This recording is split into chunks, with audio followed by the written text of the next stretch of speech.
members in this House. For Calgary Midnapore.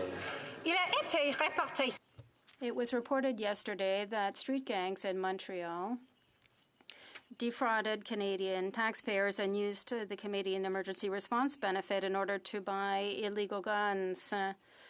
It's unthinkable that the government is letting this happen. When did the minister learn that money that should have gone to Canadians was used by criminals? The Minister of Labour. Of course, Mr. Speaker, the government does not tolerate fraud. We work and are continuing to work with all administrations and authorities in order to ensure that these individuals and others who committed fraud be held accountable. The government remains firmly opposed to gun violence and organized crime and will ensure the safety of communities in Canada. The Honourable Member for Calgary Midnapore. Court found that a street gang in Montreal fraudulently obtained over $100,000 from the Canada Emergency Response Benefit Program to fund illegal firearms smuggling operations, not to mention reports of this money being used for both human trafficking and prostitution.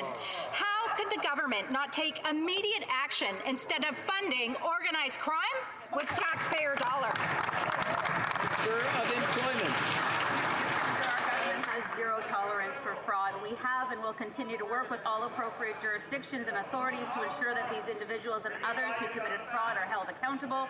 We'll always take a hard stance against gun violence, illegal activities, and organized crimes, ensuring that we keep our communities and country safe. And I'll remind this House, Mr. Speaker, that 8 million Canadians benefited from the CERB. The Honourable Member for Calgary Midnapore. There has been the surge of deadly shootings taking place across Montreal, and now we have found out that criminals have been using CERB to purchase these illegal firearms. The irony of a government that purports to fight gun crime is overwhelming. So what will the minister do to ensure that this fraudulent activity ends, and more importantly, bring these criminals to justice? Minister of Public Safety. Mr. Speaker, I think all members in this chamber can agree that we've seen too many lives lost due to gun violence, and that is why we've taken concrete action by introducing a ban against military-style weapons, by introducing additional resources to fight gun trafficking at the border.